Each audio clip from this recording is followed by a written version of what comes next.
Mark. Hello. We're recording the night after Eurovision. How do you feel? Well, I thought we were going to cover this on the podcast rather than just in We're the... covering it now. Okay. We're covering it on podcast now. I feel tired. Right. Because bloody hell, they go on late. It does go on for a while. I thought it would be finished by 11, but they hadn't even finished, like, the bit where everyone's voting and they're putting on medleys of Liverpudlian songs, for example. I was like, 11, I'm like, we haven't even got to the voting yet. I think we're showing our age here Okay. by moaning at that. However, we are kind of the furthest back in time of the European nations. What? Sorry, I'm confused. We're So- furthest back in time. What you mean, like in time zones? Yes. Right. So we are, when it finishes at midnight for us. Right. For Italy, it will finish at 2 o'clock in the morning. And Australia, what is happening there? Well, Australia, are the Johnny-come-latelys, aren't they? So I don't think we kind of plan around there. No, but I'm just saying that they'll have a funny old time. Well, won't it's they? the morning when the they morning get or up, something, so, right? yeah. Okay. Yeah, it is late though. It does go on a bit. There is a lot of... Should we just cover Eurovision now? That's what I'm doing. I'm doing that now. Okay. Well, I was going to cover this as part of Talking Television. But, yeah, okay. It goes on, but bloody hell, I enjoy it. Yeah, it is really good. I think a few years ago, there was a very, very British thing of knocking the Eurovision. It was always seen as this little bit cringe, and I can see why. That's the joy because of it. It is. But I think, I don't want to get political, but I think ever since Brexit, there seems to have been a re-evaluation by a lot of people on this, and it's really been embraced a lot more. And it's so joyous, and it's so nice just to see everyone getting on, and at the times when the world is pretty shit, that last night was just a load of joy to me. A lot of happiness. I thought and obviously it's within the UK, isn't it? So you sort of feel like if you're saying it's good, you're just sort of a bit biased. But I did really I thought we did a very, very good job.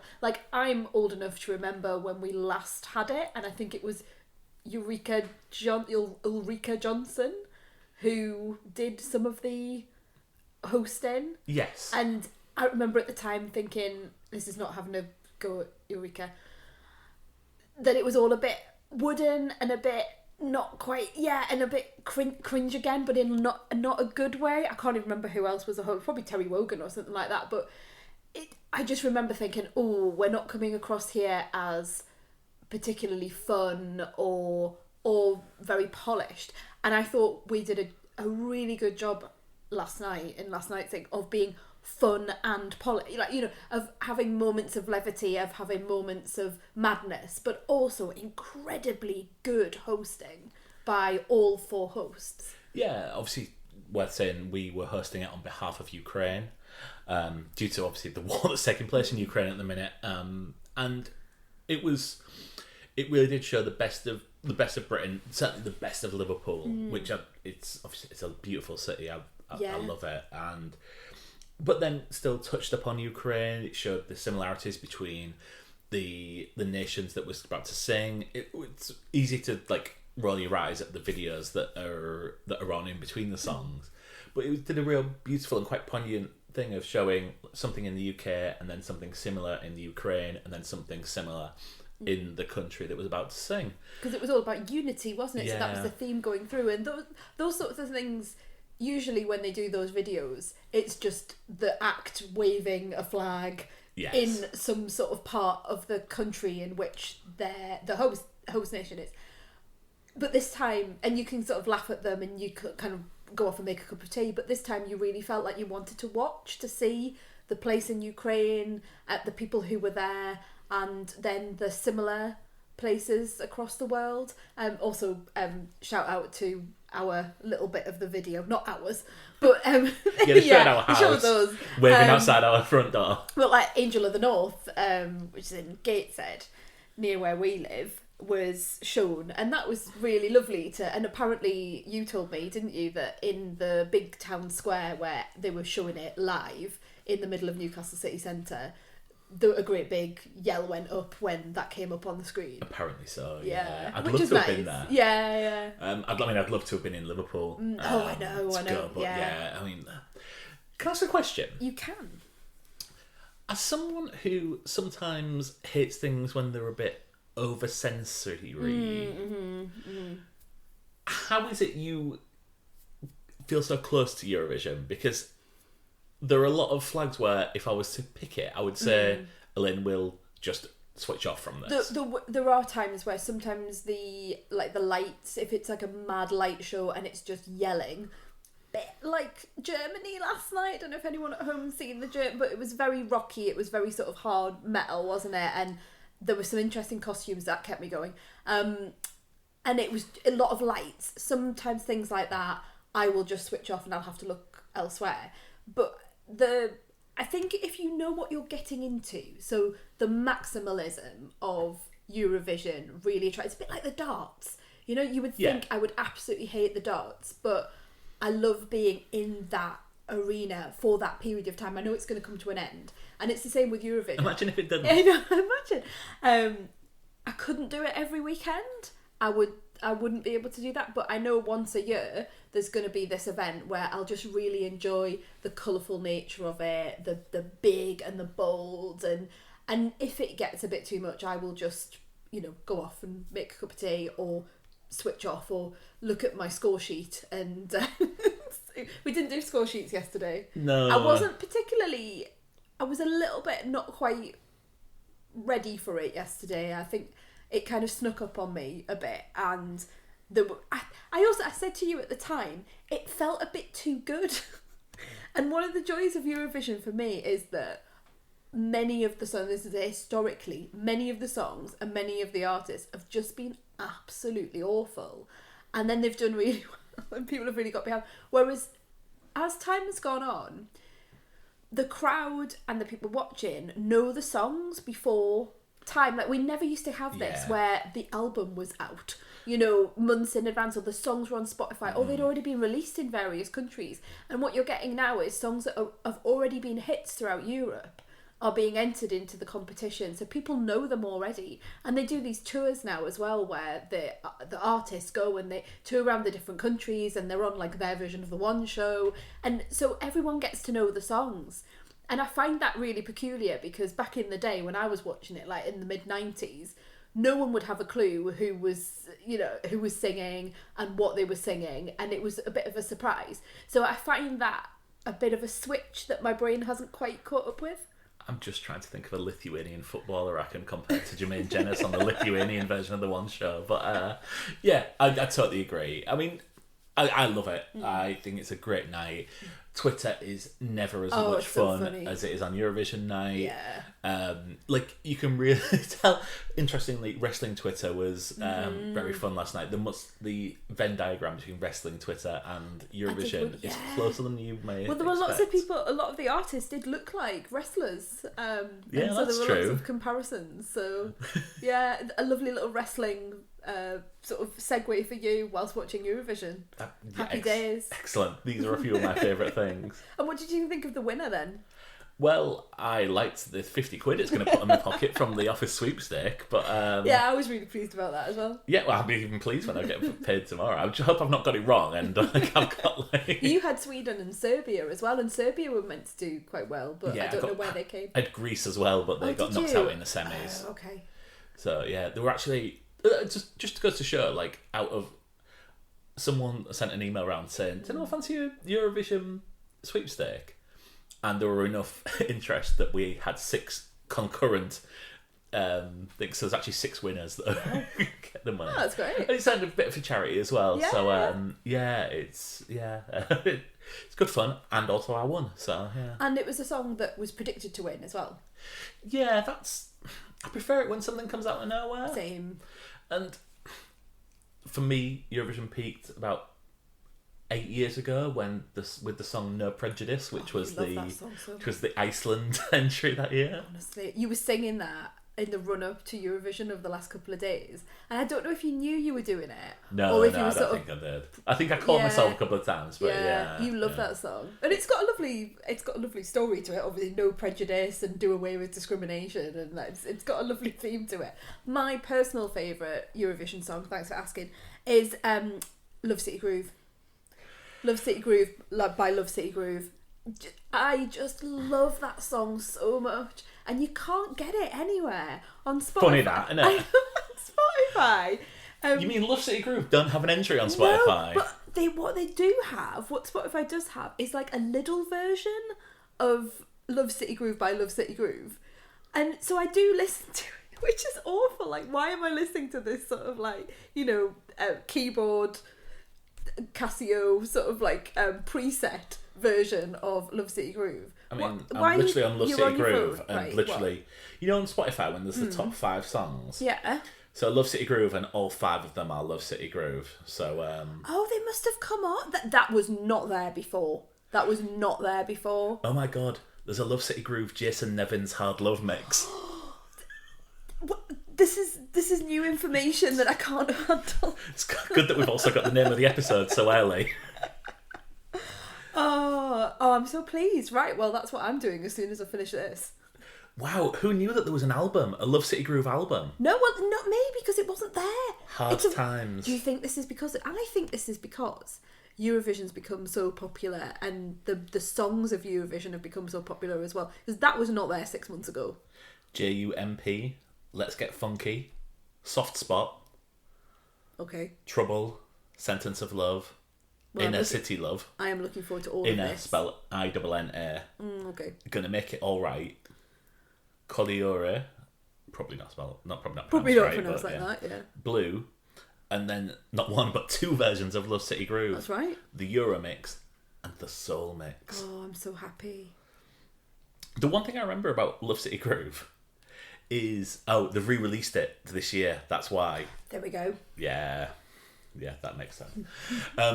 The one thing I remember is being at Alton Towers with scouts and going on the... What's the thing called where you splash into the water? Like log flume. Okay, yeah. And for some reason singing it was we were going round on the log flume. Why would I do that? I have no idea. Because lyrically, that's a bit weird.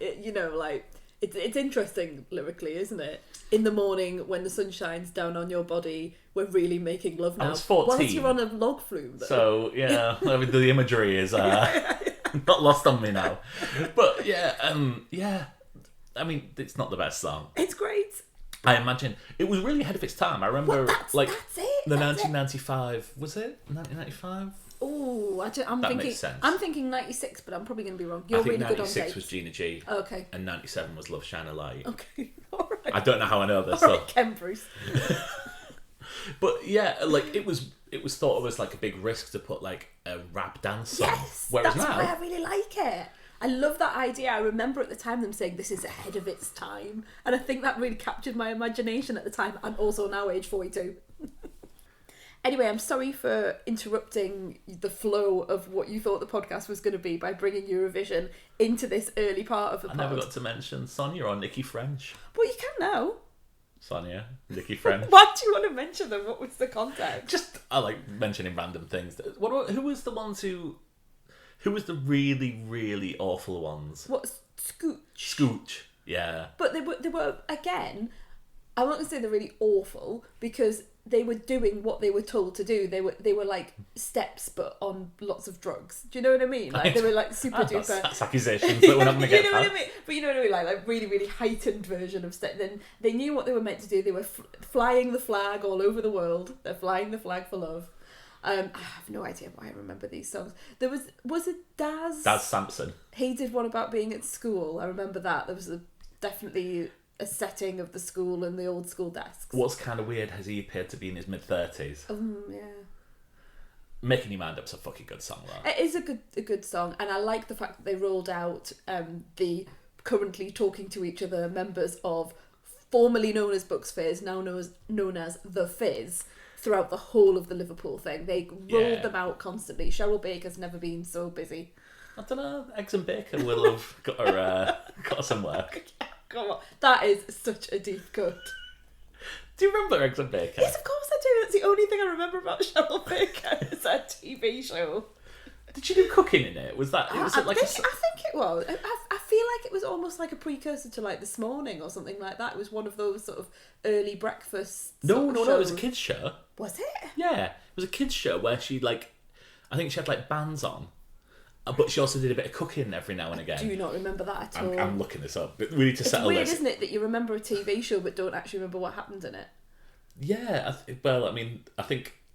I'm pretty sure that this was some executives in a room going, I've got an idea. Eggs and Baker. Cheryl Baker. Eggs. But yeah, they rolled them out quite a lot, didn't they? Throughout the whole of the semi-finals and then into the finals, and that keep constantly saying they're not allowed to be called Bucks Fizz because they don't own the IP. Eggs and Baker is a Saturday morning children's BBC music and cookery show presented by Bucks Fizz singer Cheryl Baker. Well, not you apparently. No. Thinking it was. I mean, I remember it, but obviously not that well. It was on in between Anne and Good Morning with Anne and With Nick. Anne and Nick, that's what I'm thinking about. It was often shown in the early morning slot before the magazine show Going Live. Wow. It's got 3 seasons. And that would be out of why we would know it, because we would be watching Going Live. Yeah. Definitely. During this time, Baker was still a member of Bucks Fizz and would often appear with the group on the show. Sadly, Bobby G's now He's gone off somewhere else. Took the name. He tours as Bucks Fizz. Oh, does he? And then the other three, Cheryl, I don't know what the other guy is. Okay. Jay Aston, is that someone's name? I don't know whether that's the girl or the boy. I think it's a girl, actually. Called the Fizz. They're called the Fizz, yeah. Keep your skirts on. It's all they kept shouting at them, and I'm like, that they must get sick of that. They must get sick of that reference. That cannot be the only thing that people know about you, but it is. But it is. Apart from Eggs and Bacon. Name the other two Bucks Fizz number ones. I have no idea. I mean, you must know one. No, because we saw them on the repeats of Top of the Pops, didn't we? Because they were on quite a lot, more than I remember. But it just goes out of my head. So one's really famous. Is it? Yeah. Nope. It's Land of not. Make Believe. Oh, is that the da da da da? Little one, you're an outlaw one. Yeah. Okay. Now that you've right. And what's the other one? My Camera Never Lies. Wow. Bet it does. I bet it does. Watching television. So what we got to talk about for television? Oh, well, I would like to do Fatal Attraction. Oh, I realise we haven't spoken about this before the podcast. Purposefully. I would really like to do Fatal Attraction because I really want to talk to you about it. And Race Across the World. Race Across the World.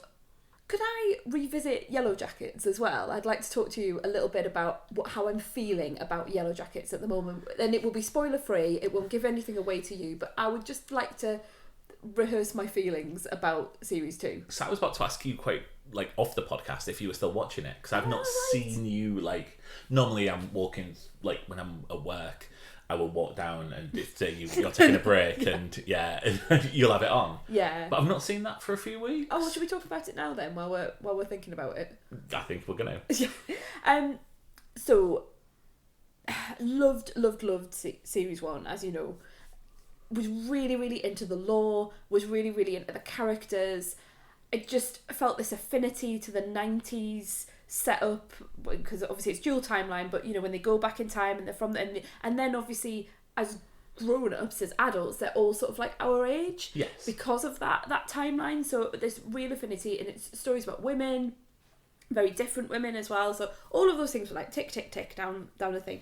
And then this idea of this mystery, this fascinating mystery of what happened in the forest when these young girls, if anyone hasn't seen Yellowjackets before, doesn't know what it is, but these young girls, they're in a football team and their plane crashes when they're on the way to some sort of big football event. And so they're in the wilderness, as they call it, which I think is meant to be like the Canadian Rockies or something like that. More out there. And then you jump forward in time to see the people who have clearly survived this event and to see what's happening with them, and now that they're sort of in their sort of 40s. And series 2 was set up with all these different mysteries of what had happened in the forest. There was there was the suggestion that they'd gone a bit. What's the thing? Lord of the Flies. Yes. Was it Lord of the Flies? And lots of different mysterious elements had been set up. series 2 started well. I was getting back into it. There were characters that I, as adults, that had suddenly appeared, and I was a little bit about the casting of some of them, but some others were really good. But as time went on, I was finding myself feeling something just wasn't right. Okay. And I think I've got it down to I think it's pace. But I also think it's story now as well. The pacing is all over the place, and I'm finding myself getting really annoyed when we go to certain characters in certain timelines, which I didn't have that in series 1. It was like, well, if you went to a character, you were learning more about them, no matter where in the timeline it was, and every time you went to someone, you felt that sense of happiness because you were getting a little bit more information and you were putting it all together like a jigsaw.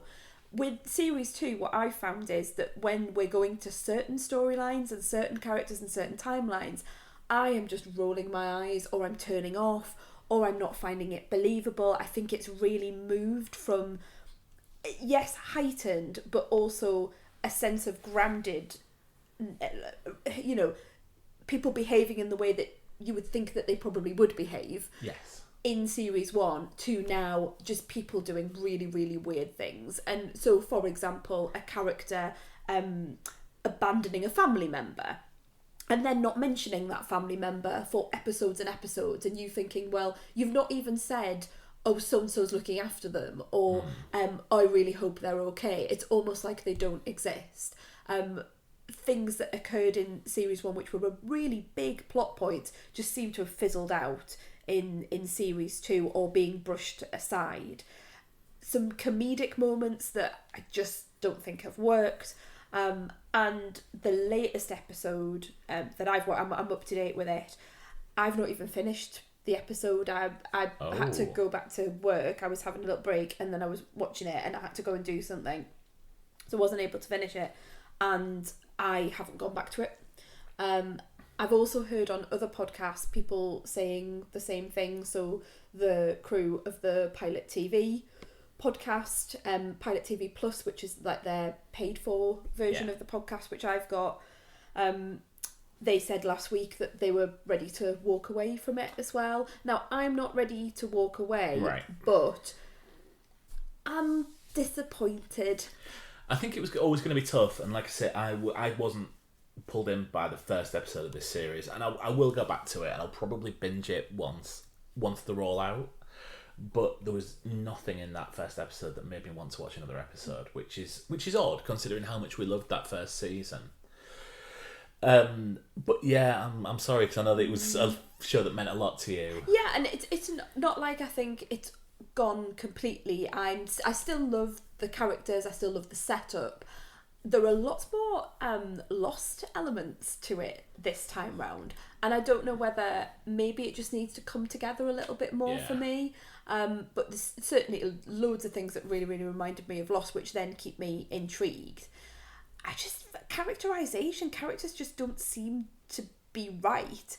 Pacing's really weird. Editing's really weird, and I'm just finding myself going, that wouldn't. And it's not even like that wouldn't happen because we know there are elements of this that are fantastical. But really, that person wouldn't do that.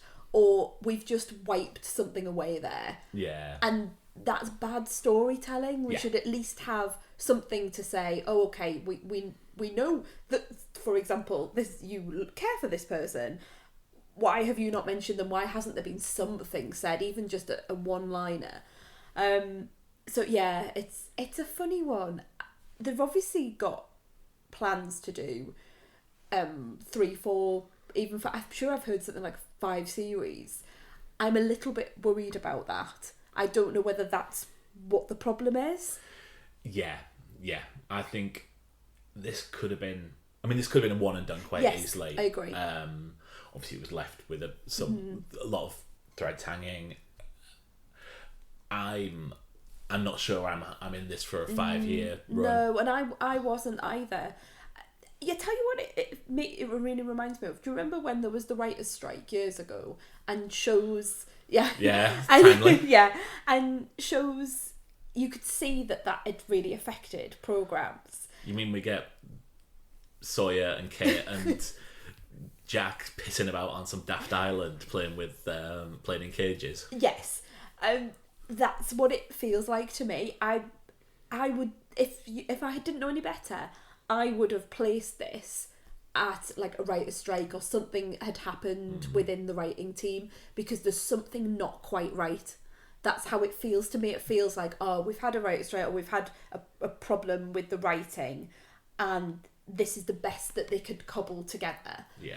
Which, yeah, it's a funny one, but I will keep going. I'm hoping it might come. There's a couple of episodes left, and I'm hoping it might come together, and I might feel a little bit better about the series as a whole.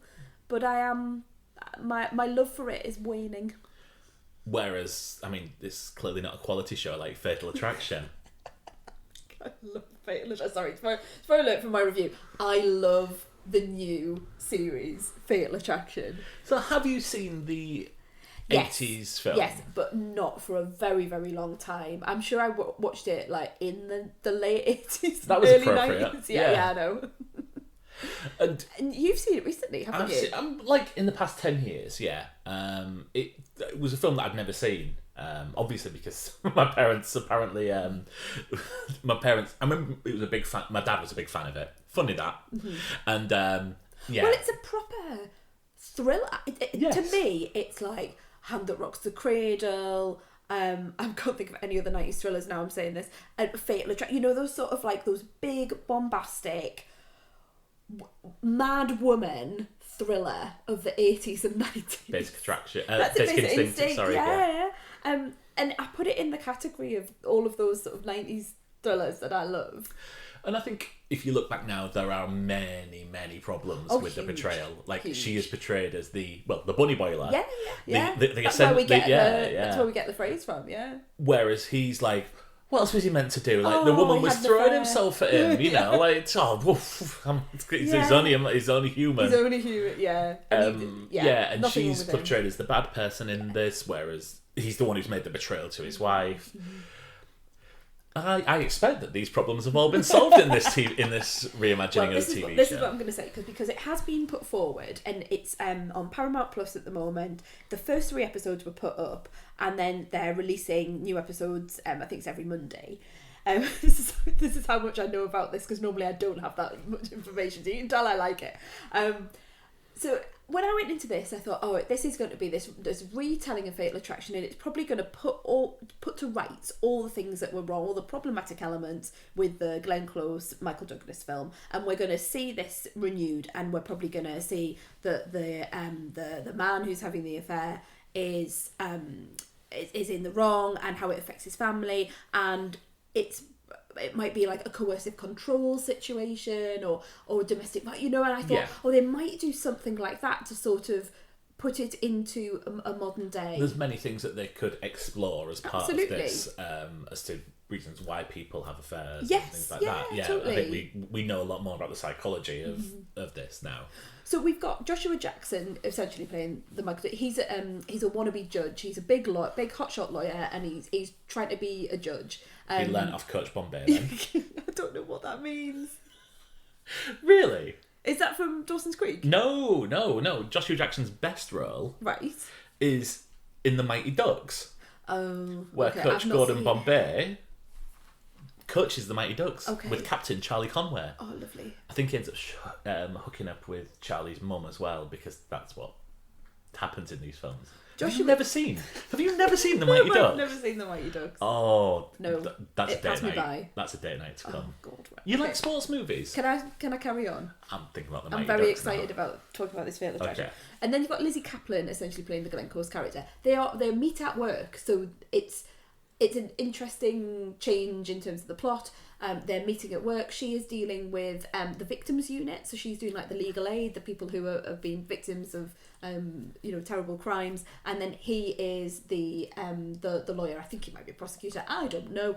I wasn't getting that far into the plot. Anyway, he's trying to get a judgeship, and things aren't necessarily going right for him at work, and so he's, you know, and it's that thing of, oh, you can see he's getting frustrated. He's got a beautiful family at home. He's got a lovely wife and a daughter, and he lives in a beautiful house, and he's doing really well. But you know, he's struggling, and things aren't quite going where they want at work. And then this woman comes along and flutters her eyelashes at him. You know, it kind of sort of follows that along, and you can see him making those choices. And the funny thing, and I'm going to say this now before I forget, the funny thing is they've made Joshua Jackson look really, really unattractive.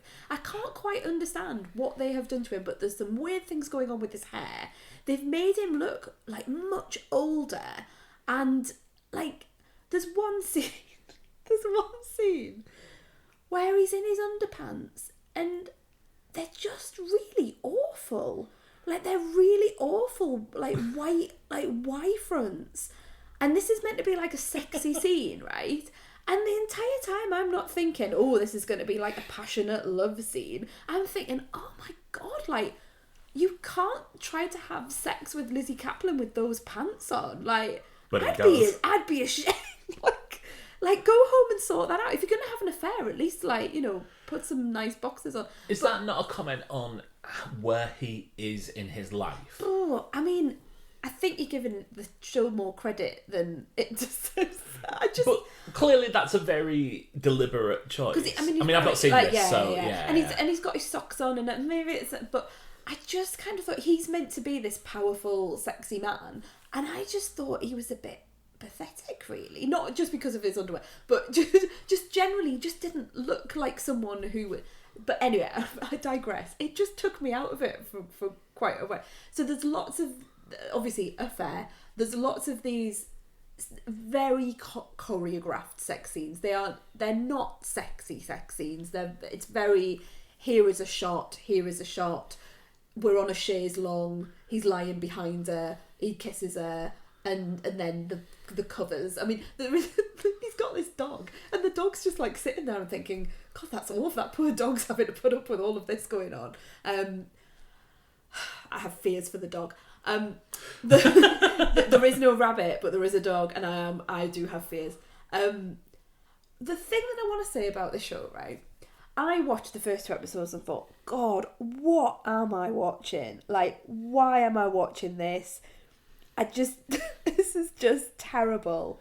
And then I watched episode 3, and episode 3 changes the dynamic in that it's an episode that takes you back through all the events that you've seen so far, but you see it from her perspective. You see it from Lizzie Kaplan's perspective. Now, you might think, oh, you're going to see it from her perspective, and then all the problematic elements of this have gone away, that this is something completely new, like we've just said. Yeah. Do not think that. This is a show where the woman who is having an affair with the man is totally mad, right? Totally and utterly mad. And that is, the show is telling us that she's clearly got some kind of psychopathic, there's some kind of disorder, that she doesn't just do this with him. You can see that she's done it with other people. She has problems in her life in terms of relationships.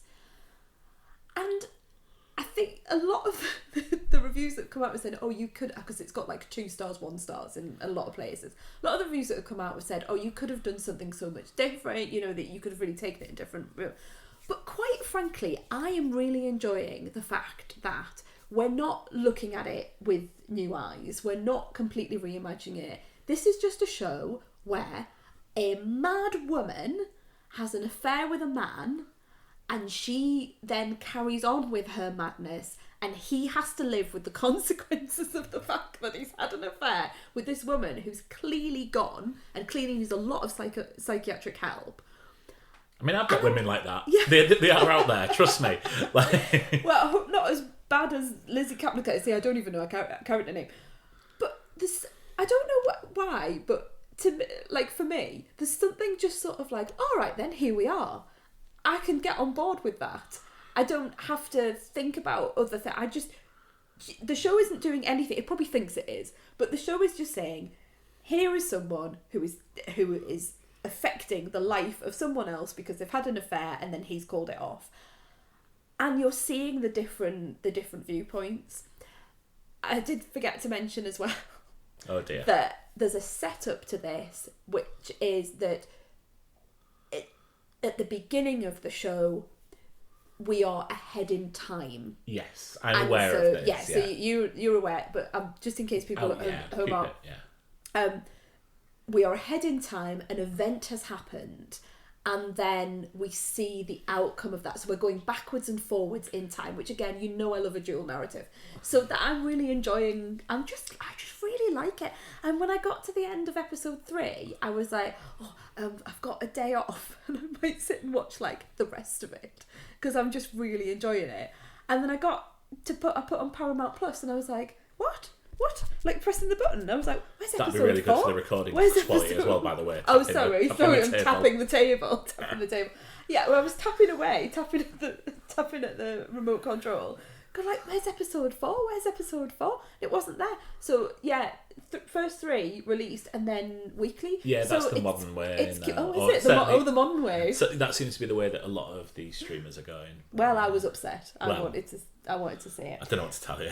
So we've done 2 of my programmes. Let's do something for you. Race Across the World, season 3.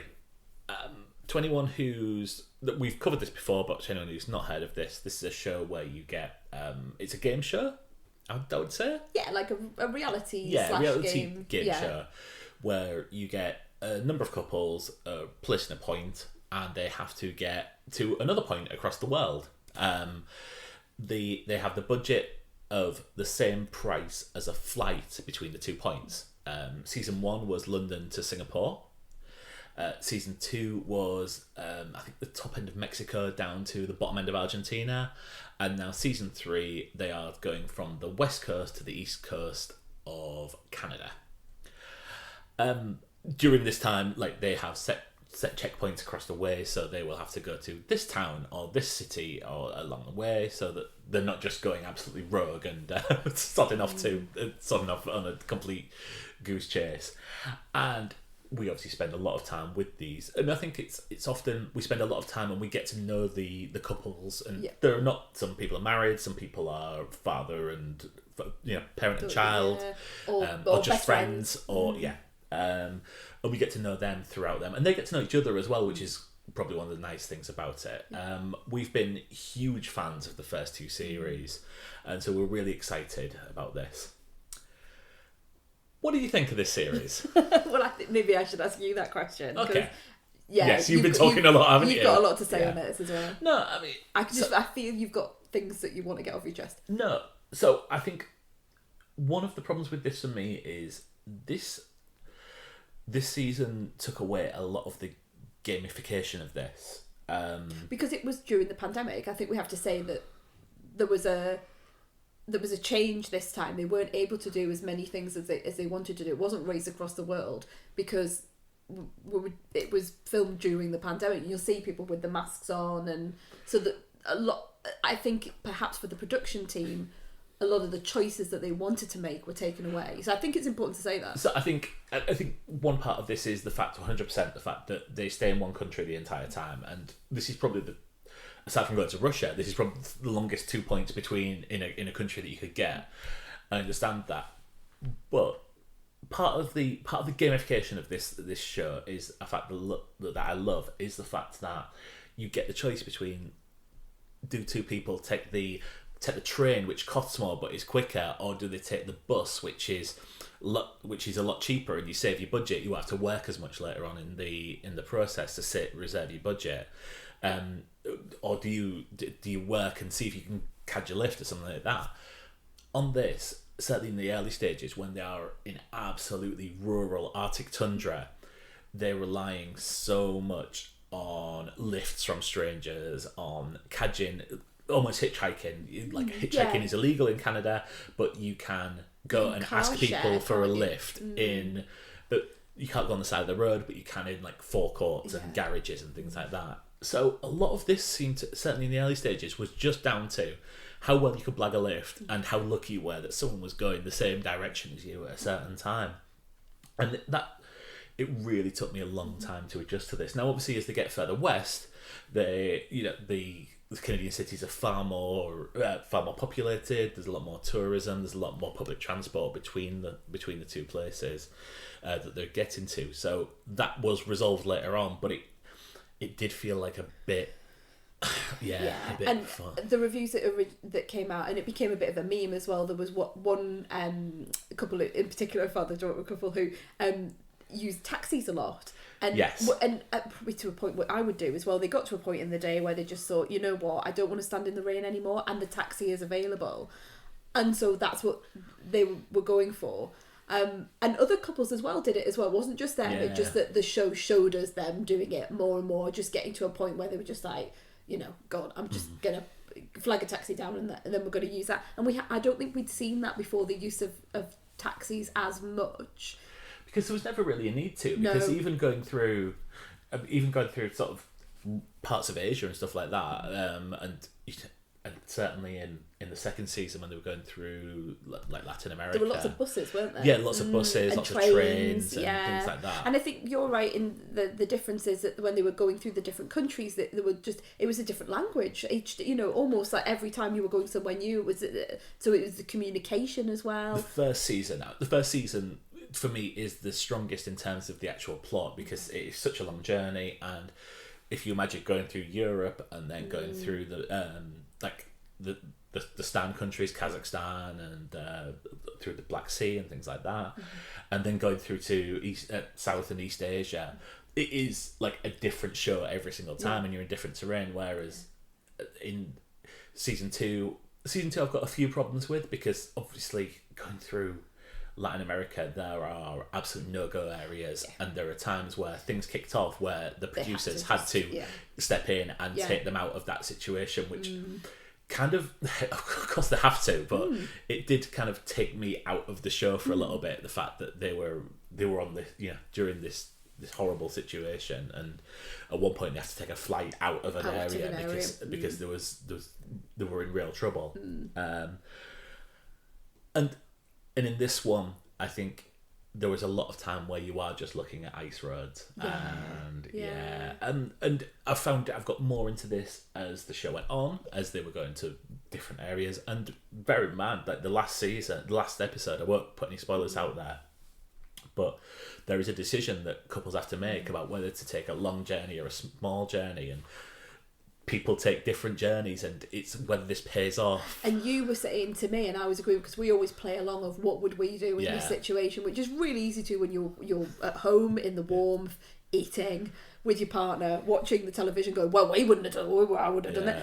And we said, didn't we, because I said to you, which one would you do? Because I wasn't sure, and you said, oh, well, that's the I'm sorry, I'm doing the voice for you, but then that you absolutely, they've done the wrong thing, and I was like, oh, I agree with you. So I was sort of playing along in my mind thinking, oh, we'd get on that one, and what would happen, and that wasn't necessarily the right choice. So then it is that playing along at home of what you would do, and I think that was right at the end. That was the last episode, the last moments of the episode. I think you were missing that maybe earlier on in the series. Absolutely. I mean, the joy of this is the joy in this is meeting the couples and learning about them and watching them progress. And there's some really, really lovely stories and some lovely contestants this season. Even they're always really nice, I have to say. I don't think I've seen a couple yet where I've thought, oh, they're not nice people. They might have different views, or they might have different experiences, or you might have an opinion, because everyone's got an opinion, haven't you, about what's going on in that, and the show invites you to have an opinion as well. Yeah. But there's never anyone who you think they're intrinsically an awful person. Yeah, I've seen some really nasty things written about one certain contestant who is a younger girl who, like, if I was on this at 20s, I'm sure they could edit it the way to me to make me look a dickhead. I would love to do it now, to be fair. If I did it now, I would be so grumpy. You know what it's like when I get really hungry and I'm tired? Can you imagine what people would make of me if the camera was in your face and you're in the rain and you can't find somewhere to stay for the night? And of course you're going to have those, those moments of just, I am sick of this. But by the end of the show, I mean, they edit it quite well so that you're not entirely sure who is going to win up until the last seconds, where people turn a page over in a book to see who is the first signed into this checkpoint. I remember him turning to you and saying, "Do you know what? I don't really care who wins this because I like every single couple on this." I think it's a really underseen show, and that's well, I think why now I like to talk about it's BBC One now, isn't it? So I think it has, and there's going to be a celebrity version, which I do not want there to be. I don't like this. I feel it'll be incredibly contrived. I know it'll be for charity, so pop that to one side. But I do think when you're a celebrity and you're travelling, of course someone's going to give you a lift. Of course people are going to bring you into their home. You've got that added bonus. I don't think it's going to be David Beckham in this. No, but there's still going to be people who are known, and with a camera crew and celebrity, And I mean, that's the difference, isn't it? That when you've got a camera crew next to you, you do feel that slight bit of... And we're doing it for charity and we're doing... it's just all of that extra... I don't think it's going to be quite as realistic as I feel this is. No, but at the moment.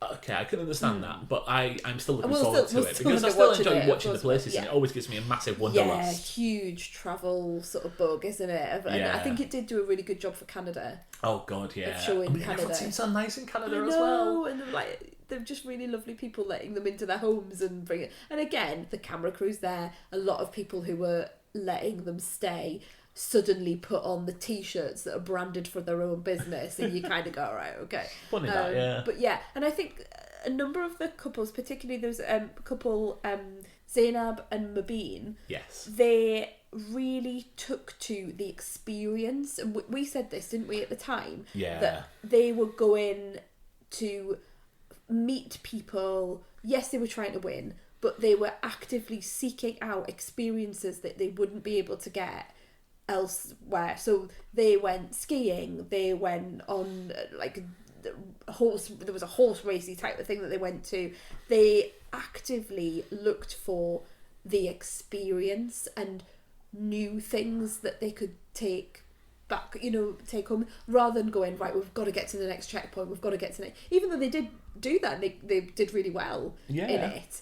I really enjoyed their enjoyment of the things that they had done that wouldn't have been available if you're walking down the road in Newcastle. Yeah, but if you win it and get 20 grand, 20 that can buy you a lot of experiences. Yeah. I mean, this is a big prize. It must be very expensive for the BBC to show. Yeah. I'm surprised they don't make a bigger deal out of it. Yeah. But I think more people have picked up on it, and a lot of people that I've heard are going back and watching the earlier. They should, because I think the first series is one of the best certainly reality TV shows I've ever seen. I love this series, and like I said, despite the problems, I enjoyed spending time with these people.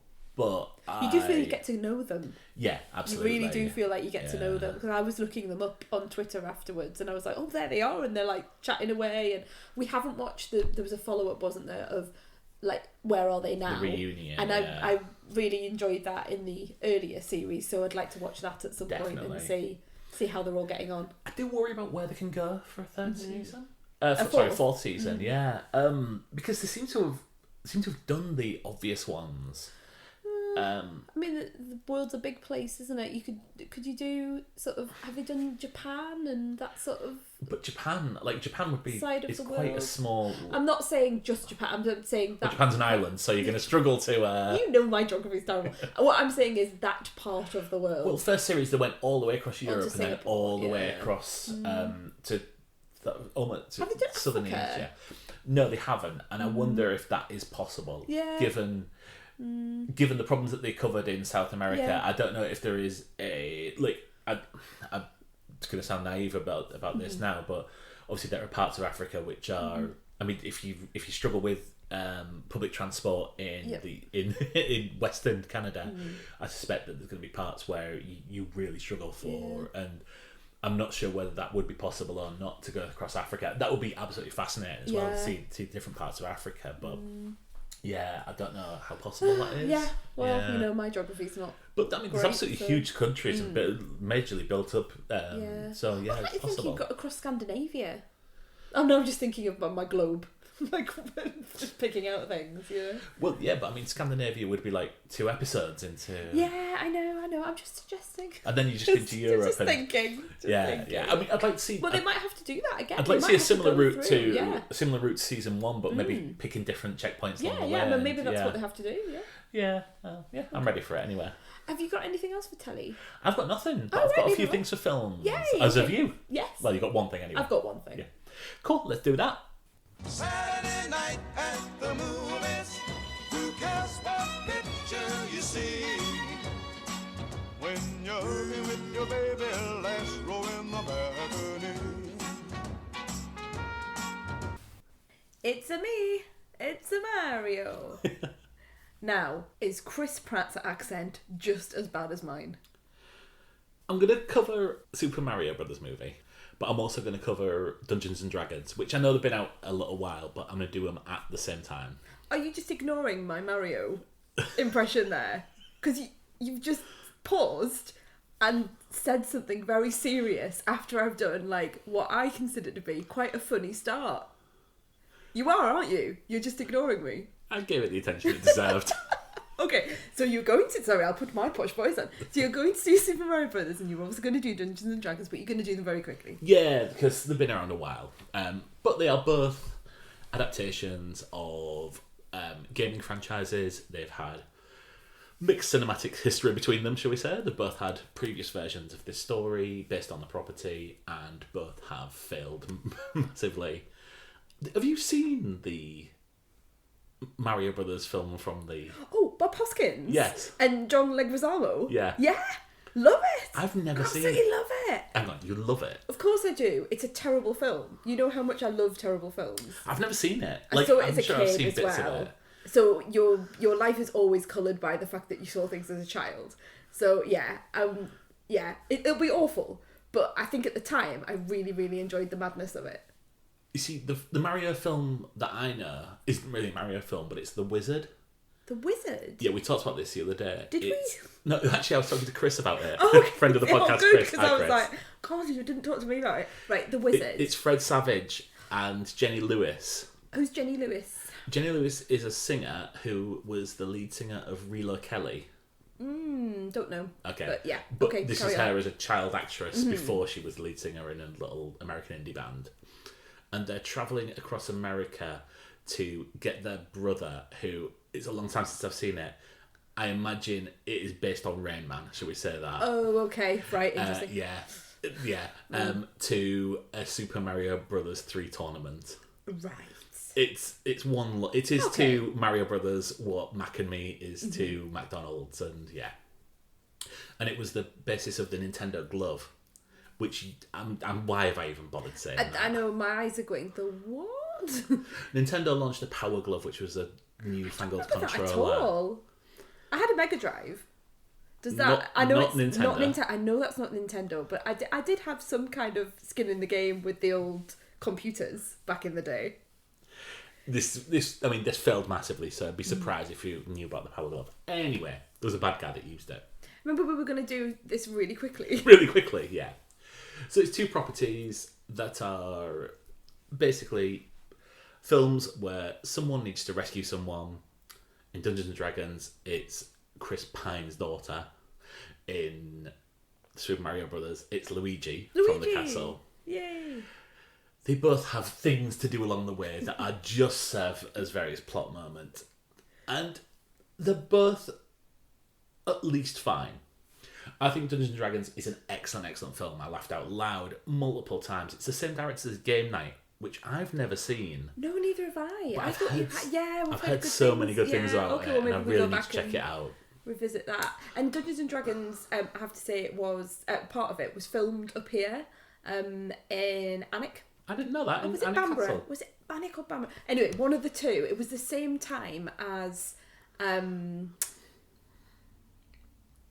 Indiana Jones 5. Ah, okay. So I'm getting confused about whereabouts it was, because the Indy was at Bamborough. But yeah, they filmed things around here. I think people saw Hugh Grant around the area. They will have done. They will have done.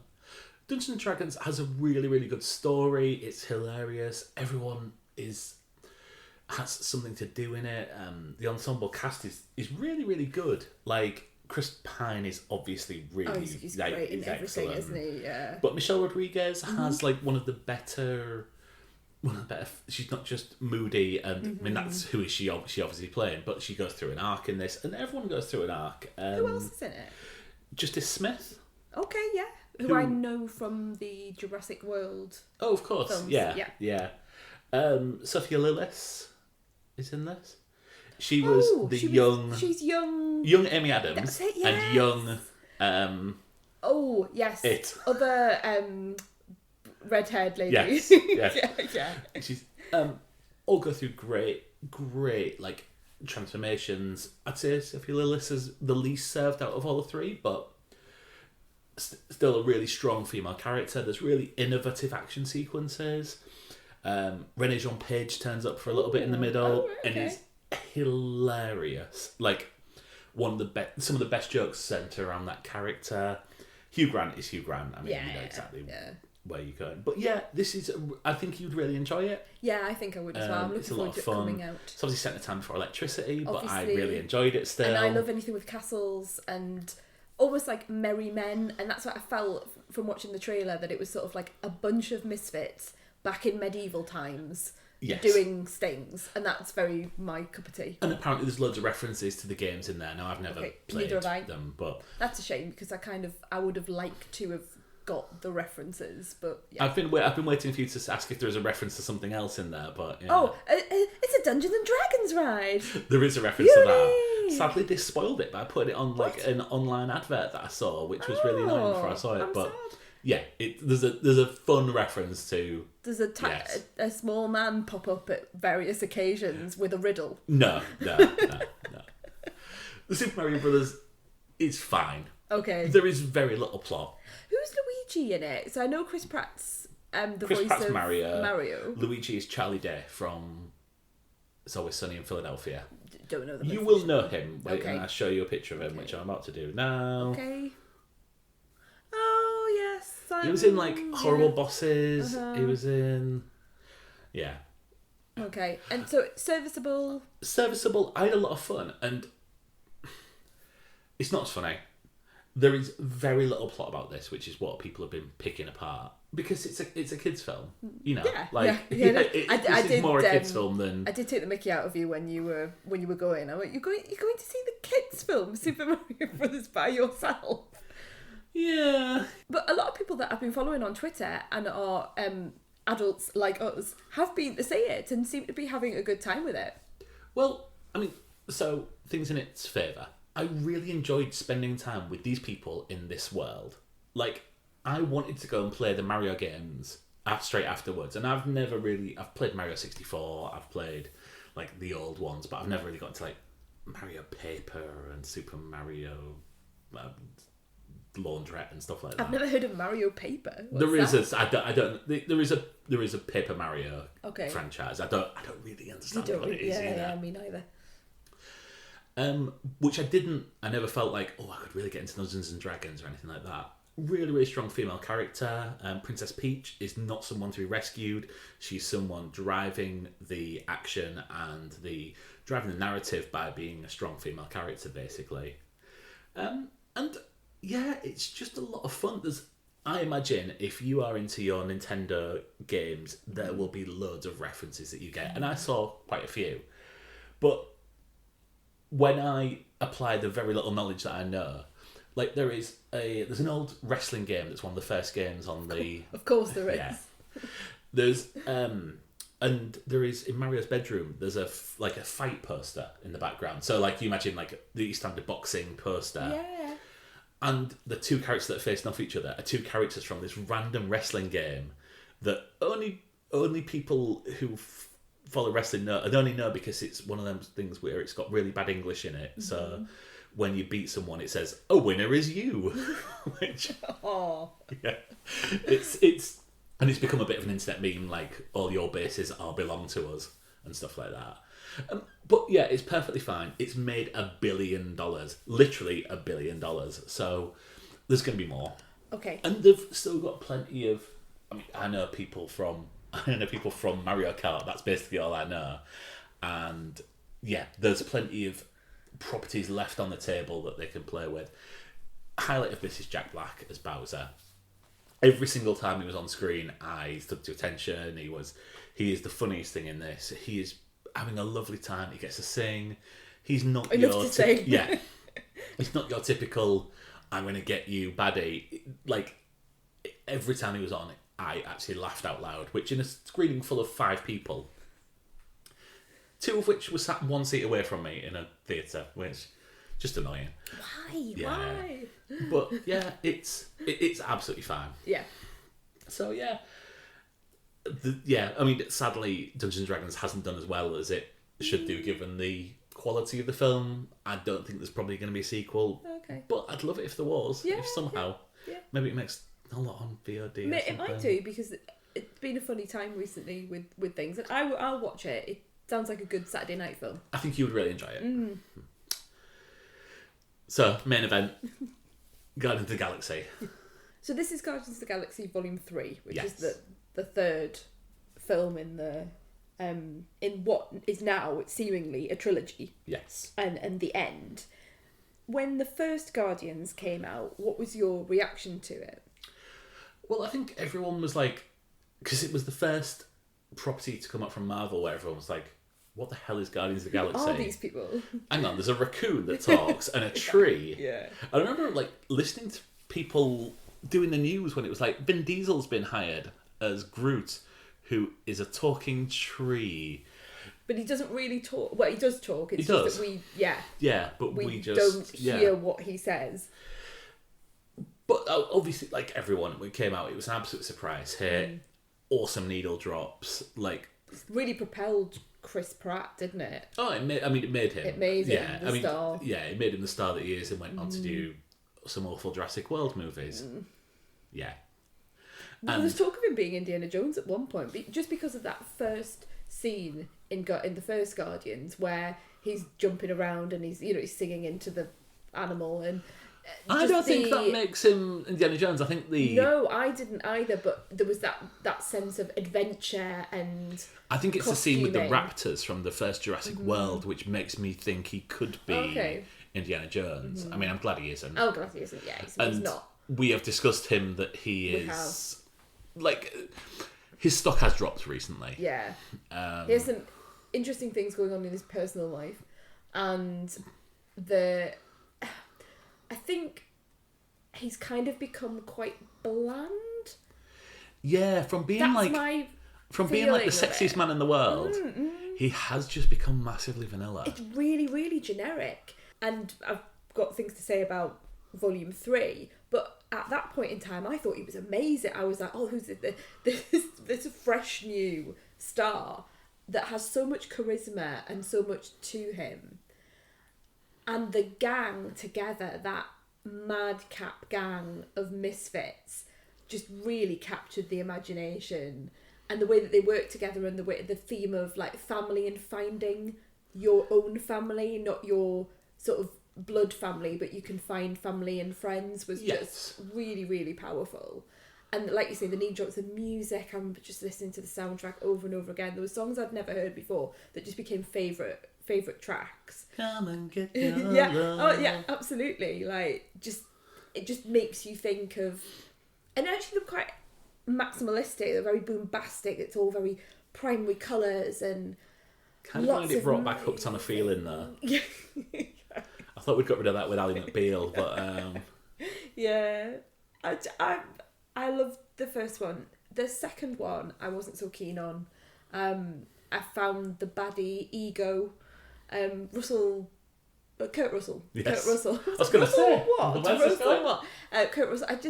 Kurt Russell's great, but the storyline, the plot just really didn't capture my imagination. Apart from the introduction of different characters. So, for example, Mantis in Volume 2, I really like Mantis as a character, and she doesn't get talked about anywhere nearly as much as the others, and I really love her interaction with Drax.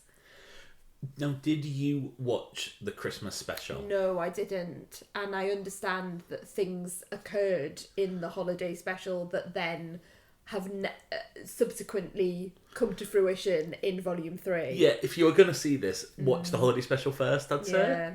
There was a moment in Volume 3 where I went, have I just not remembered things from Volume 2? And yeah, then afterwards I listened to some podcasts and realised that I'd missed some information. Yeah. But it didn't, I don't think it spoiled my my experience of Volume 3. I wasn't sitting there going, God, this doesn't make any sense. I was just thinking, wow, it's been a while since I watched Volume 2. I didn't remember that. Yeah, I've never revisited it, which is interesting. No, and I think if Volume 1 was on the telly, I'd probably put it on and go with because of the atmosphere of it, the vibe of it is just so enjoyable, and you just go with it, don't you, on an adventure. Whereas 2, I just, like you say, haven't gone back. So going into Volume 3, what were your thoughts? Were you looking forward to it, or were you sort of a bit meh because of what had happened in the second one? Well, I didn't, not so much for what's happened with the second one. I was a bit meh just because the MCU has just been a bit meh, to be perfectly honest. I think we need to take a break from the MCU. I think it needs to go and get its shit together. There are obviously casting issues, which we have spoken about, and a major baddie that is going to be going forward may not be available as an actor. We discussed this when we talked about Creed 3. Creed 3. Yeah. Go back, please see previous podcast. But I am a big fan of James Gunn. I love The Suicide Squad. And I've loved other films. How many other films of his have you seen? I'm trying to think of I think it's just The Suicide Squad that I've seen of his. Okay, so the 2 films prior to Guardians of the Galaxy was Slither. Nope. I don't know if you've seen that. No. And Super, which was a superhero film with Rainn Wilson and Elliot Page. No, haven't seen that. I've seen Super 8, and I've heard people talk about Super, and I've got a bit confused. Right, So, okay. Okay, so what were your expectations? Middling, because of Volume 2. Was looking forward to seeing what was going to happen, because when I saw the trailer, and there was a big needle drop in the trailer from Space Hog, that I love that song. It reminds me, and we said this in the car, it reminds me of Stiltskin's Inside. There's a major part of like the riff that really like does something in my brain. It's like, it's all 90s stuff that just makes my brain vibrate. See, it reminds me of Feeling the Moment by Feeder to me. Oh, yeah. I didn't know this song, like, up did you until... not? Right. No. Like, are they a British band? Or... I think in my brain they're Australian. Okay. But I may have made that while up. So anyway, yeah, so the trailer had the Space Hog song, and it had these really boombastic moments, and a lot of that slow motion gang walking together, which I really, really like. I really like a gang.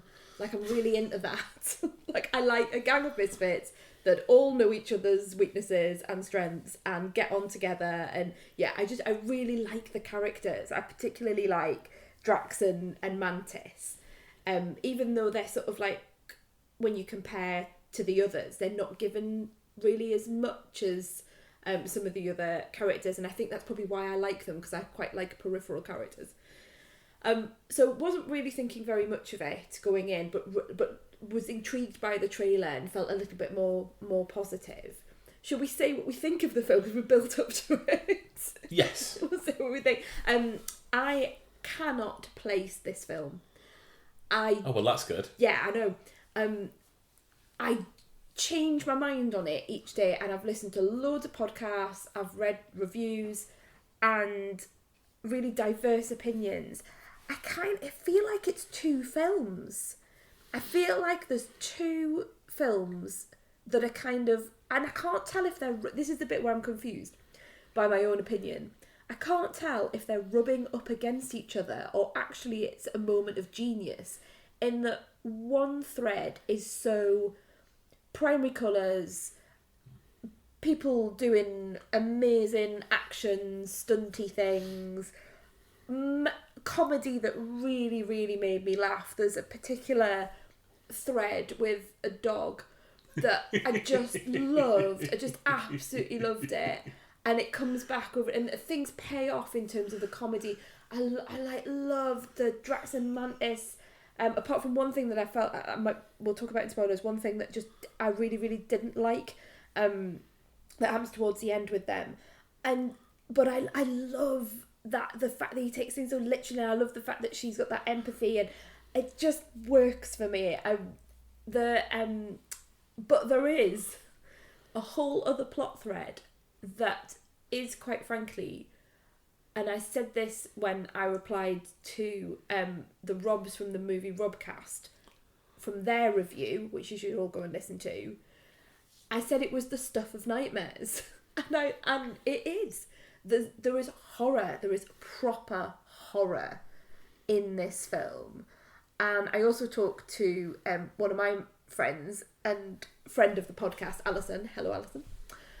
And she said the same thing. She said she had this visceral reaction to this particular plot line and the things that were on screen that made her really upset.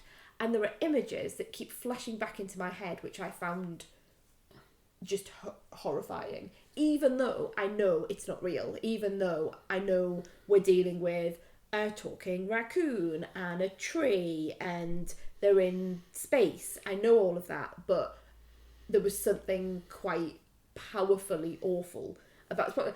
And I can't work out, Mark, whether those two things make one really good film or whether it broke the film apart. I just can't work it out. I'm really struggling with it. What do you think? Okay. I think this is the strongest film Marvel have done certainly since No Way Home. I don't think that's a controversial point of view. I think it's probably the second best film they've done since Endgame. So for me, and I feel we're entirely in the same camp in that I don't really care for a lot of the motivation for a lot of the characters. I think there are plots that are... so I think basically... Do you remember the end of Guardians of the Galaxy 2? The post-credits thing? No, I don't. They tried to cram in like 4 different post-credits things. That was, very funny at the time and very like, subversive, ha ha ha. But that gives them too much that they need to pay off in this film. So there are absolute subplots of characters that are brand new to the franchise and are well-loved characters that just did not work in any way for me, and it felt tacked on. There are characters that you need to put into a situation because they appeared in the post-credits thing and they therefore feel the need to come back. And there are... I think I have the exact same problem about the exact same piece of dialogue in the Drax and Mantis. Because I just think that stuck out and I was like, where the fuck did that come from? And it's a 30-second thing and it's someone says something and then it's forgotten about for... Yeah, we're on the same page. Yeah. And that just seemed to come out of nowhere. And then... But there are subplots in this film which are supposed to drive the motivation of characters, but they've never been built up in anywhere. Like Peter Quill's entire mission in this is absolutely just first day of film school. This is someone's motivation. Should we have built up this character in two films ago? Yeah, absolutely you should. But yeah, well, we'll put it in anyway. People just yeah. However, I think that the main plot of this, and if you've seen the trailer, there won't be any surprises that the majority of this film is driven by the current story and backstory of Rocket Raccoon, and I think that is some of the most emotional and visceral storytelling that's ever been done in the MCU. I can understand why people find it horrific, which I suspect this is where you were coming from, but for me, it worked on every single level, and there are shots that will stay with me. And just like there is one shot in Super that has stayed with me ever since I saw it, and it's absolutely horrific. And this is the thing, and I think this is James Gunn at his absolute best, where he has someone to rein him in a little bit, and he has that kind of subversive storytelling told through horror, and I think some of the best best storytelling is in this. Agreed, is absolutely horrific storytelling. I think that the bad guy, he's the High Evolutionary. Thank you. I think he's excellent. It's not an actor that I'd seen before. And it's not your typical baddie. It's more of an, let's say, ideology. So someone's ideology rather than their strength. Yeah. Like they're being really, really strong and throwing people around. I think he absolutely steals every scene he's in. And also has some absolutely horrific imagery based around himself as well. Yeah, I thought there was because with all of these sorts of films, all sci-fi really nods to real life, doesn't it? And I thought there were similarities between Nazism and fascism, which stood really strongly. And sometimes that is the most scary thing: someone who doesn't have particular strength, a physicality, but their ideology is so horrific that we're using horrific a lot in this. Yeah. But their ideology is so horrific that it takes you to awful places. But yeah, I mean, it's good fun watching. It's good fun watching Groot just do fun things. Yeah. There are scenes on spaceships which I found hilarious. Yeah. Like I thought it was really funny at seeing times. the gang be a gang and like just interacting. And there is there's a scene where that Mantis and Drax need to get into an office or like a room and have to work past a security guard. And it's really broad comedy. But then it just works with these characters that we've known and loved for 5 films now. Like if you include the Avengers films, 6 if you include the last Thor film. I think it's a 4-star film. I will watch it again. Yeah. Will you? God. I will not be watching it again. Or I'll watch bits of it and then fast forward the other bits. Like, genuinely, I wouldn't be able to watch it again. So is it the flashback that you find? It's the Rocket Raccoon backstory that I find very, very... I mean, I cried a lot in this film. I really, really cried. I cried... There's one line about Drax that made me cry at the end. But the Rocket storyline really, really upset me. So when I came back, I said, I think you should go and see it and talk about it. And you said, I'm not going to go see it. Yeah. Because I'd heard it was, like, I think you'd picked up on people talking about animal cruelty and things like that. Yeah, Kermode had talked about it. And I said I didn't, I think, obviously, there is tough things in there, but I don't think it is... I don't think there are... I think it's more suggested at the points, and I think... I don't think there's anything that would put you off going to see this film. Yeah. Was I wrong? Yes. Oh, really? Yeah, I don't think you were majorly wrong. I think there is a lot of suggestion, but there is also some very explicit scenes of what I would term cruelty without giving anything, or things that sort of an image of something that you don't expect to see, that then leads you to understand what might have happened to that particular character, but also what they're left with now, what's been done to them, and that's, and these are obviously these are people, these are animals, these are vulnerable characters, shall we say, rather than people who can stand back up for themselves, and there's all that history of experimentation and vulnerability. So there was, I found it very, very tough. Very glad tough. You went to see it. Yeah, I'm really, really glad I went to see it, because part of it is because it's useful to be able to have that dialogue, isn't it? To be able to talk about it and to sort of listen to the reviews and have my own opinion on it. So I am glad I went to see it for that reason. But I'm also glad because I think it's a very good film, actually. I think it's a very good film. I just don't know whether tonally I was just swinging from one to another. But having said that, I think if it was just the broad comedy all the way through, would I have just walked out and gone, oh well, and forgotten about it? A bit like Volume 2. I can't remember what happened in Volume 2. Yeah, okay. So I understand that storyline really adds something to it. I just found it tough, that's all. I found it tough. Do you think that there was anything in there that shouldn't have been in there? Like, because obviously you found it very tough. Do you think there's anything that you found... I don't think there's anything in there that was done salaciously. Right. I don't think there's anything in there that was done to sort of like, oh, right, we're really good, you know. I question the 12A. I do question the 12A. There are scenes involving, you know, injured people, let's just say, or injured characters. There are scenes of body horror.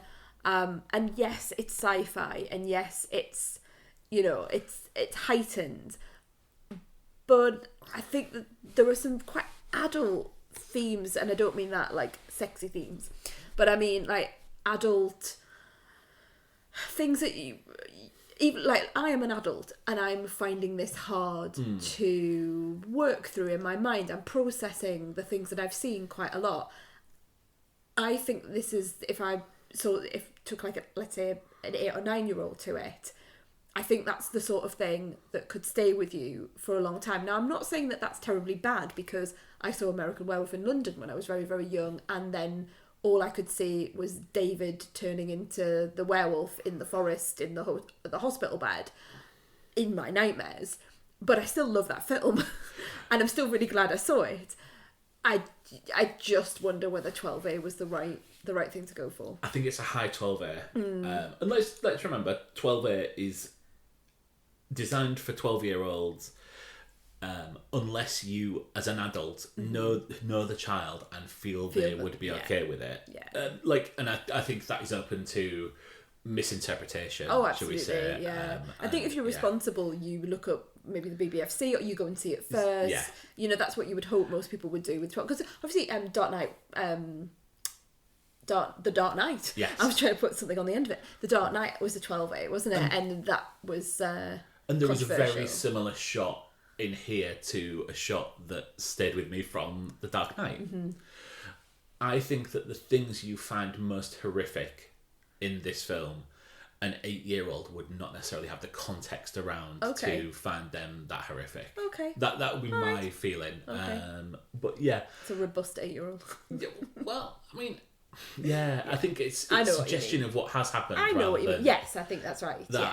And the comparison which I made to you when I was explaining it was, it's more Sid's bedroom from Toy Story than it is anything really like physical. You know, like Human Centipede 2 or whatever. Yeah. Oh, thanks for that image. Yeah. Okay. Do you want to do a bit of spoilers? Because we're dancing around this. We are dancing around. Let's do a short spoiler section. So if you're leaving us here, thanks very much for listening. You can find us at The Honeymoon Pod on Instagram or Twitter. And if you'd like to leave us a review on Apple Podcasts or anywhere else, you can leave us a review or a star rating. That would be brilliant. Thank you very much. Thank you, and we'll see you next time. So, spoilers for Guardians of the Galaxy Volume 3 from here on in. The image that I found most horrific was the rabbit, who's I think called Floor. Yes. With the spider's legs and the metal plate across their mouth. And I think it's played as horror because the leg, you know, they come out like looking like a spider from the dark, and they've got this squeaky little voice. And then just the other characters as well, and you're right, it's that suggestion of what's happened to them, like the walrus, who's now a wheelchair user, or his legs are wheels, and like. I mean, a walrus doesn't have legs, but. No, but you know what I mean. Now is not the time to correct me on my animal physiology. And then the she an otter, yeah. Yes. With obviously has had things removed and just. Yeah, it was very tough. But also, can I also say that it wasn't just that? It was also the quick evolution scenes as well, where they put animals into the pit, and then their bodies were being and it reminded me of Alien, or Alien Resurrection, where you see various experimentations. Let's just say I'm not going to spoil Alien Resurrection, but I don't remember anything from Alien Resurrection. Yeah, but okay.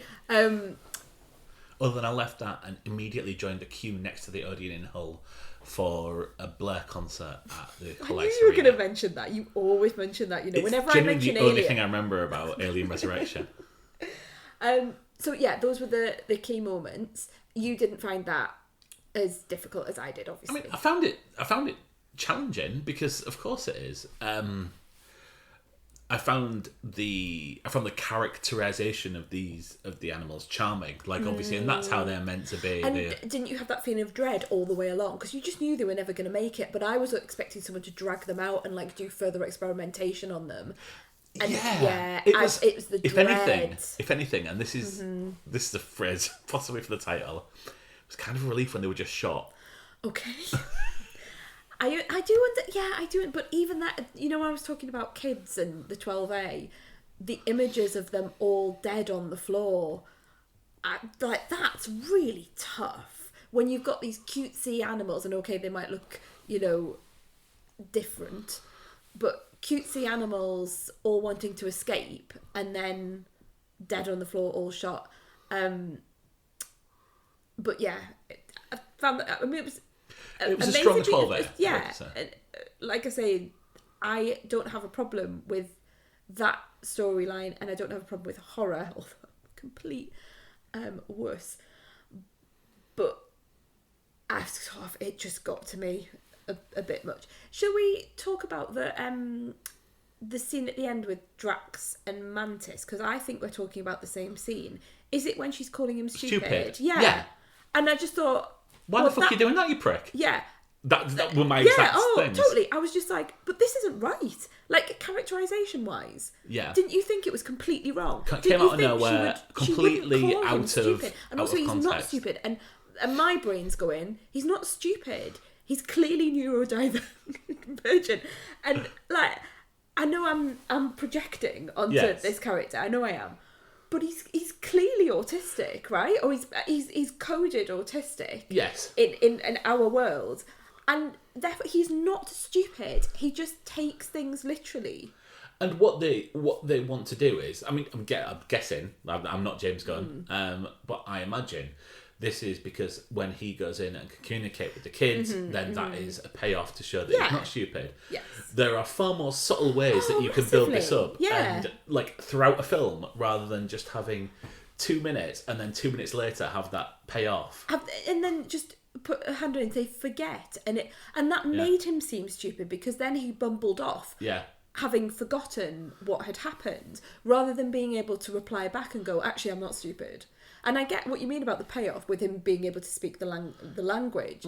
But like you say, there are you could have threaded that through. And people not trusting his opinion or things that he says he can do. Yeah. And But it just came out of nowhere at the end, and like, don't call him stupid. And it's absolutely out of character for Mantis to be doing that. Oh, totally. Yeah. Did you get the sort of like the romantic little bubble between Nebula and Chris Pratt Star-Lord? Well, yes, yeah. I mean, that's how I thought that was quite early on, before they, with her sort of sitting with him next to him when he was drunk and calling her like Gamora and everything. I kind of hope that might have gone not like massively further, but I would have liked to have seen that explored a little more. You know what? I'm sure if you type in those two names on the internet, you'll find some very interesting fanfic. Yeah, you're probably right. What's this whole thing with what is his name? Star-Lord, Peter Quill. What's the whole thing with the granddad? Do you remember the granddad from anything? So the granddad's in the first one. Oh right, I didn't remember that at all. But only in a bit part, in that he takes I know Laura him out Haddock's of the... in. Well, that's actually the second one, isn't it? Oh, is it? I thought Laura Haddock was the first one. Like when he's like talking about his mum. Anyway, right. So I don't granddad. think you see her up close in the. Okay. I might be wrong. Okay. Absolutely might be wrong. But you are, he is taken out the room by his granddad. Mm-hmm. But this is then becomes like, oh, you need to go see your granddad. Like, this has been a plot thread for. Yeah, like he hasn't seen him for years. Like he's not even thought about. He's too busy thinking about the blue people, the blue man. He's like more obsessed with him, isn't he? He's like Michael a surrogate dad. Thank you. Yes. As a surrogate dad who like appears in this one randomly, doesn't he? But he's been, I really like the thing with the dog. Is it Cosmo the dog? Is that I'm a good dog? I'm a good dog. I just loved it. That is, yeah. It's lovely. And it was obviously lovely. voiced by, I am going to butcher this name. Give it a go, and I'll correct you. Voiced by Maria Bakalova from the Borat second movie film. Yes. Yes. Oh, it's great.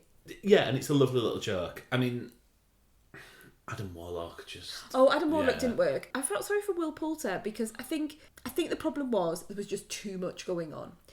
And if it had just been a film about Adam Warlock versus the Guardians, that I think would have been fine. It wouldn't have been quite as interesting as some of the Rocket stuff. But what happened was that he started really strong. There was a real sense of jeopardy for the first time. At the beginning, I thought someone's going to die here because he is just so super powerful. But then the plot idea is that he's like a child. He's childish and he's got his mum. But that just didn't go anywhere. No. And then she dies at the end and you kind of feel like he's going to turn a corner and he's going to come and help. And obviously he does. But he doesn't really do it until the end. And then he's just joining in the hug and there wasn't enough done. I don't know whether there were some scenes that were cut out because it was a long film anyway, but they didn't need him. He wasn't required. He reminded me quite a lot of Rocky from the Rocky Horror Show because I'm sure at one point in the Rocky Horror Show they paint him gold as well. You're looking at me blankly. Which one's Rocky? So he's the guy he's the big sort of bodybuilder guy who's in the little shorts that Frankenfurter makes. So he creates. Okay, yeah. He's like he creates Rocky. I've only seen it once. Yeah, I know. I know the songs. Yeah, I know. Anything else to? See, I didn't get Miley Cyrus back.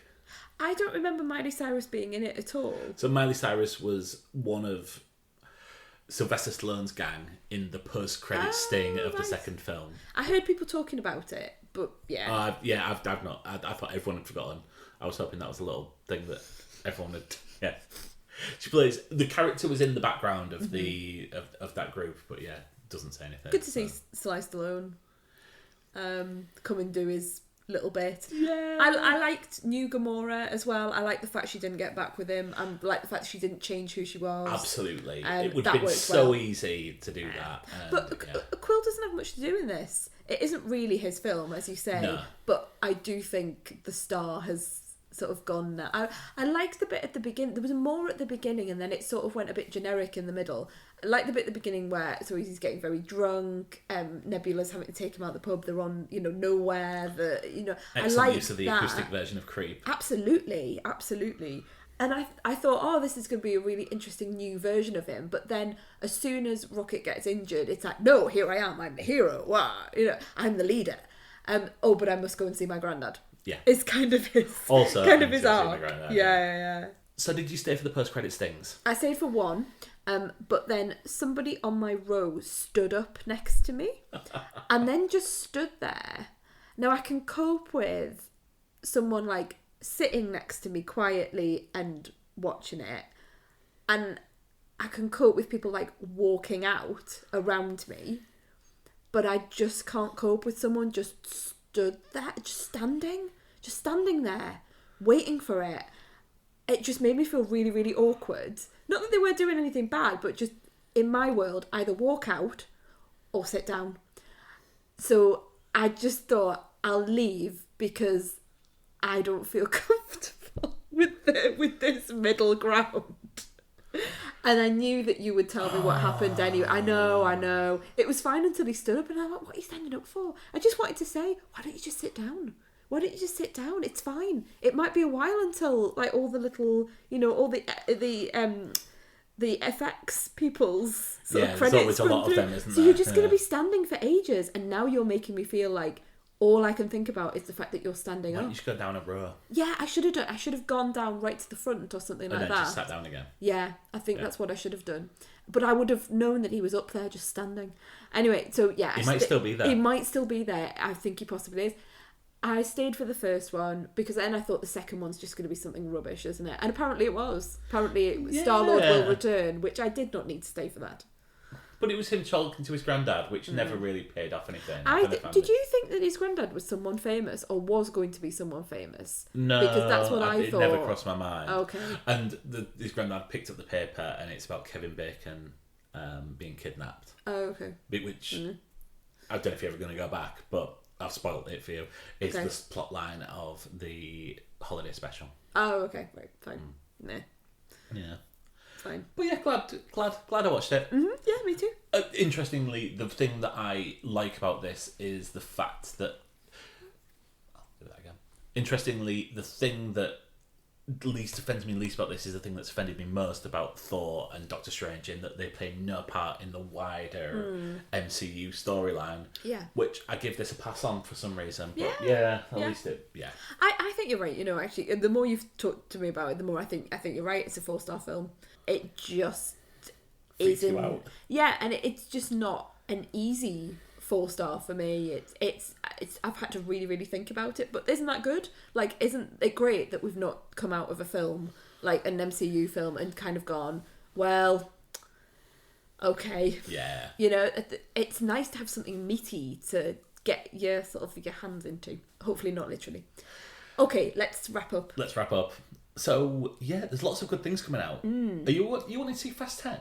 Oh yeah, definitely. Right. But for the Jason Momoa, for Jason Momoa, because apparently he's really, really good in it, and I thought he was brilliant in the trailer. But also family. I love the Fast films. I love how cheesy they are. I know Vin Diesel doesn't think they're cheesy. I know he thinks they're Shakespearean, but I love that madness, that big, let's get in a car and race down the road, and oh yeah, love it. Well, we'll see it this weekend, and then we'll do a podcast about it. We will. Cool. Right, well, thank you for listening, and we'll see you next time.